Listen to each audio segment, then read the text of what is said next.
ស្បាយនឹងអូនហើយសច្ចាថាមិនកិច្ចតែបងបានស្បោះស្បាយហើយអូននៅមួយជីវិតថាស្រឡាញ់ណាស់ដល់ចឹងក៏មិនបាយចិត្ត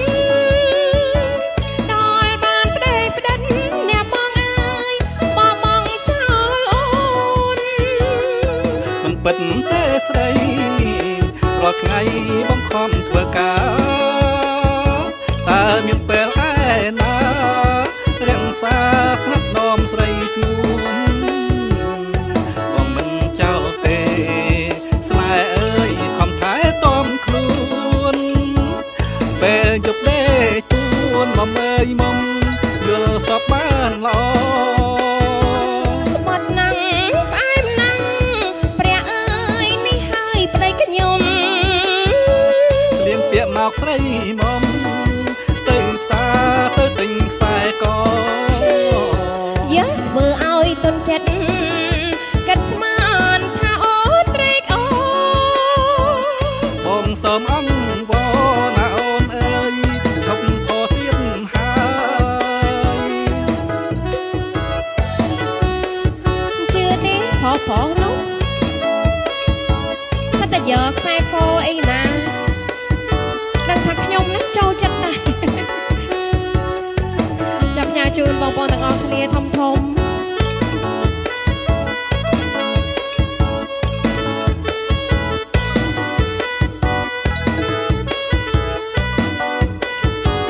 ្បត់ស្បា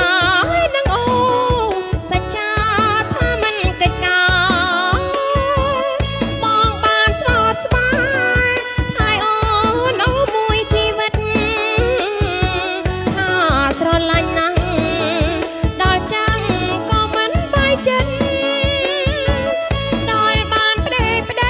អ្នកបងអើយបងចោលអូនមិនពិតទេស្រីរាល់ថ្ងៃបងខំធ្វើការតើមានពេលឯណារក្សាស្នាប់នំស្រីខ្លួនបងមិនចោលទេស្នេហ៍អើយខំថែទាំខ្លួនពេលយប់ដេកជួនមកអើយមុំយល់សពបានល្អស្បត់ណាស់ផ្អែមណាស់ព្រះអើយនេះហើយប្តីខ្ញុំលៀងពាក្យមកស្រីម